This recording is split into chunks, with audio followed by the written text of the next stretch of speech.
Baik, saudara-saudara.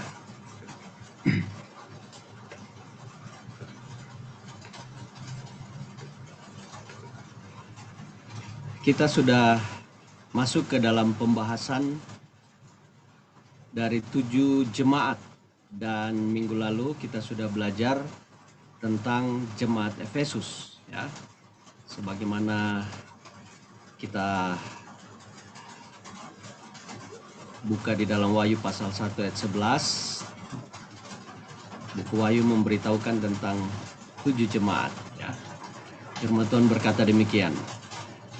Katanya, apa yang engkau lihat tuliskanlah di dalam sebuah kitab dan kirimkanlah kepada ketujuh jemaat ini.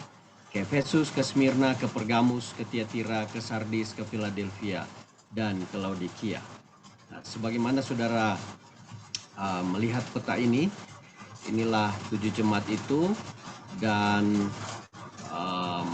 itu di daerah Turki saat ini, ya, 7 jemaat itu. Nah, kembali lagi saya mau ingatkan bahwa setiap jemaat ini memiliki malaikat sendiri-sendiri atau angelos, atau kata lain kabar, ya. Dan terdapat gambaran tentang sikap Allah atau apa yang dia lakukan, ya, kepada contoh yang lalu Efesus, dan sekarang kita akan belajar tentang jemaat Smyrna, ya, di dalam pasal 2 ayat 1. Dan memiliki ciri khusus yang Allah ketahui dan dia jelaskan, di mana Allah itu Maha tahu dan dia terlibat, ya. Dan kalau saudara lihat, ya, di buku Efesus berbicara tentang aku tahu Tuhan terlibat di dalam segala kehidupan jemaat ini. Kemudian terdapat teguran dan celaan. Itu sebabnya disuruh bertobat kecuali terhadap Smyrna dan Philadelphia. Kemudian ada nasihat dan diberi janji pengharapan serta pengharapan. Inilah gambaran dari 7 jemaat, dan kita akan melihat hal-hal apa yang ada di setiap jemaat ini. Oke, kita akan masuk ke dalam jemaat yang kedua adalah jemaat Smyrna. Untuk itu, izinkan saya berdoa sebelum kita membahasnya. Bapa di sorga, kami sudah siap mempelajari 7 jemaat ini dan jemaat kedua, jemaat Smyrna. Kami akan hamba-Mu, Roh Kudus-Mu, sehingga materi yang sudah disiapkan hamba boleh bawakan dengan baik, dan kami semua boleh diberkati dengan pelajaran ini. Biarlah nama Tuhan dimuliakan, dan kami boleh melihat Yesus di dalam setiap pelajaran ini. Terima kasih Bapa, berbicara kepada kami, kami sudah siap mendengarnya, di dalam nama Yesus kami berdoa. Amin. Baik saudara-saudara, ayat kita dari jemaat Smyrna ini, kita buka di dalam Wahyu pasal 2 ayat yang ke-8. Bagi saudara yang punya Alkitab, boleh saudara-saudara juga membuka Alkitab supaya saudara boleh melihat ayat per ayat dari pelajaran ini. Firman Tuhan berkata, dan tuliskanlah kepada malaikat jemaat di Smyrna. Inilah firman dari yang awal dan yang akhir, yang telah mati dan hidup kembali. Saudara, Smyrna atau Izmir, ya, ini 60 km dari Efesus. Ini adalah kota pelabuhan dalam Teluk dan di pantai barat Asia Kecil. Di saat itu merupakan pusat perdagangan selain Efesus di zaman Perjanjian Baru.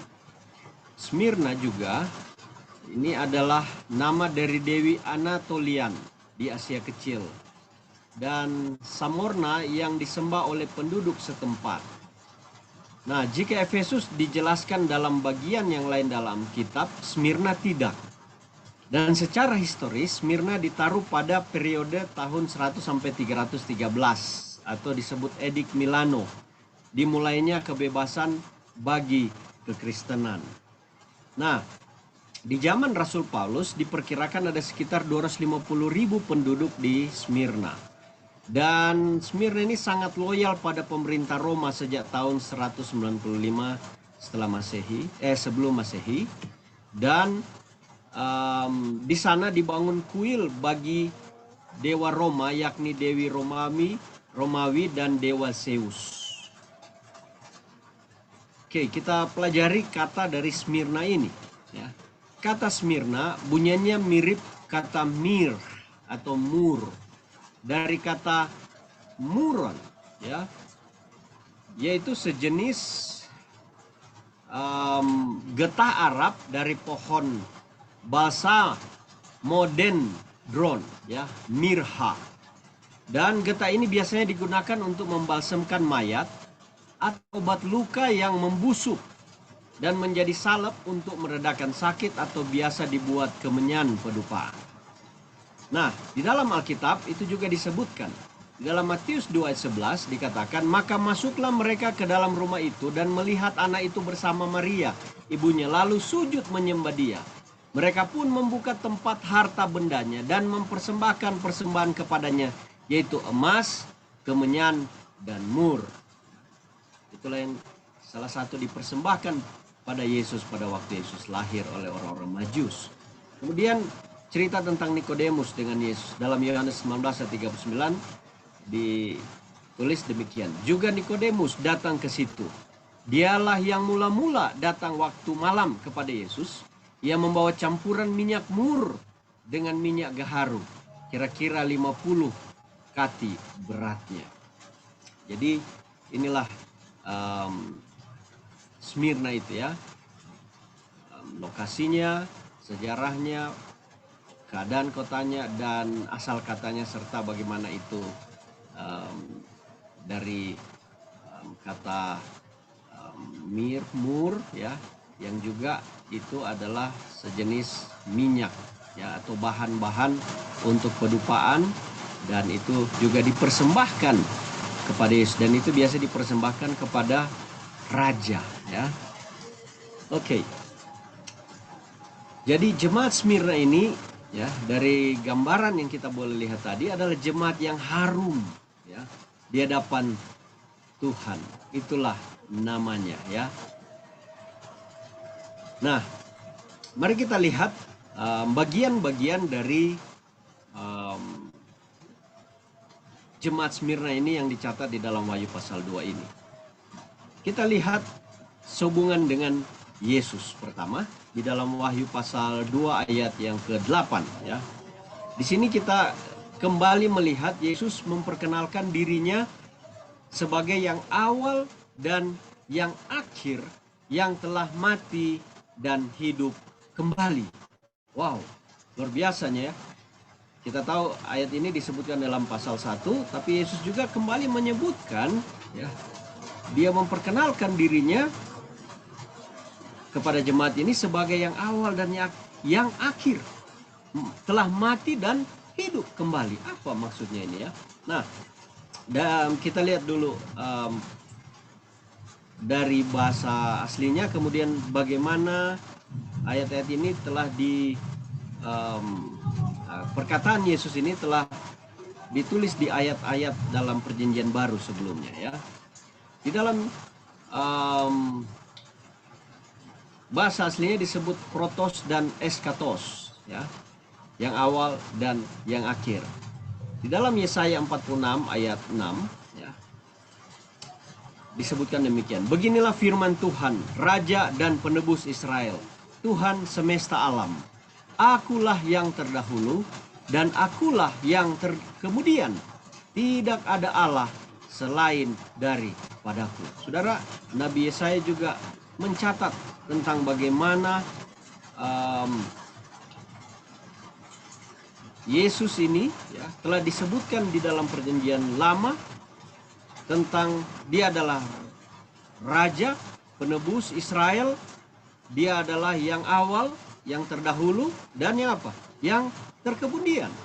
Dan bayangkan, ini berbicara tentang Allah yang kekal, Raja, Tuhan, ya. Dan kalimat itu pun digunakan oleh Yesus yang sama ketika berbicara kepada Yohanes dan memberi pesan kepada jemaat Smyrna pada saat itu, ya. Yesus adalah awal dan akhir. Dia adalah Allah yang sejak dari dahulu kali sampai selama-lamanya. Itu maksud dia ingin menyatakan dirinya, ya. Kemudian Yesaya juga mencatat di dalam Yesaya 41 ayat 4, di mana dia menulis, siapakah yang melakukan dan mengerjakan semuanya itu? Dia yang dari dahulu memanggil bangkit keturunan-keturunan. Aku Tuhan yang terdahulu, dan bagi mereka yang terkemudian aku tetap dia juga. Ya. Ini kata protos dan eskatos digunakan di dalam perjanjian baru, ya, khususnya dalam Yesaya, menunjukkan Allah yang kekal, Allah yang ada, Allah yang akan datang, dialah Yesus Kristus itu. Nah, dengan demikian, ya, Wahyu 2 ayat 8, ya, arti kata protos dan eskatos ini di mana Allah tidak pada jangkauan manusia atau tidak terjangkau oleh manusia. Dia tidak terikat pada dimensi ruang dan apa? Dan waktu. Itulah Allah. Itulah Yesus, ya. Apa yang Yesus katakan di dalam Yohanes pasal 8 ayat 58, ya. Ini dalam bahasa Inggrisnya dari buku English version, ya, ESV, English Standard Version. Dia katakan begini. Jesus said to them, "Truly, truly, I say to you, before Abraham was, I am." Jadi Yesus sendiri mengakui bahwa sebelum Abraham ada, Abraham adalah bapa segala orang percaya. Orang Yahudi sangat mengagungkan Abraham, ya. Mereka mengakui bahwa mereka keturunan Abraham, dan bahkan mereka klaim hanya mereka lah yang apa? Yang selamat karena mereka keturunan Abraham langsung. Dan Yesus mengakui keberadaan dia kepada mereka, bahwa dia sudah ada sebelum Abraham ada. Walaupun mereka sangat marah kepada Yesus dan ingin melempar Yesus dengan batu karena pengakuan Yesus ini. Tapi inilah Yesus yang menyebutkan, saya sudah ada. Saya adalah Alfa, ya, dan Omega. Saya adalah awal dan saya adalah akhir. Tidak berarti Yesus punya awal dan punya akhir. Artinya segala sesuatu, ya, berasal dari dia, dan dia adalah sumber kehidupan. Dialah segala-galanya dari apa yang ada di dunia ini. Dia tidak diciptakan. Dia sudah ada sejak kekekalan, dari dahulu, sekarang, dan yang akan datang. Itu yang Yesus ingin sampaikan dalam hal ini. Nah, berbicara buku Wahyu ini adalah peperangan, ya. Kita harus lihat secara skop lebih luas lagi. Ini adalah peperangan antara Allah dan iblis, ya, di mana setan adalah awal, dan setan ada awalnya dan ada akhirnya. Allah tidak memiliki awal dan tidak ada akhir, ya. Bahwa segala kejahatan dan akibatnya serta penderitaan akan ada akhirnya. Setan mempunyai pengikut, Allah juga memiliki pengikut. Setan selalu berusaha menjadi pemenang, tapi Allah selalu tampil sebagai pemenang, ya.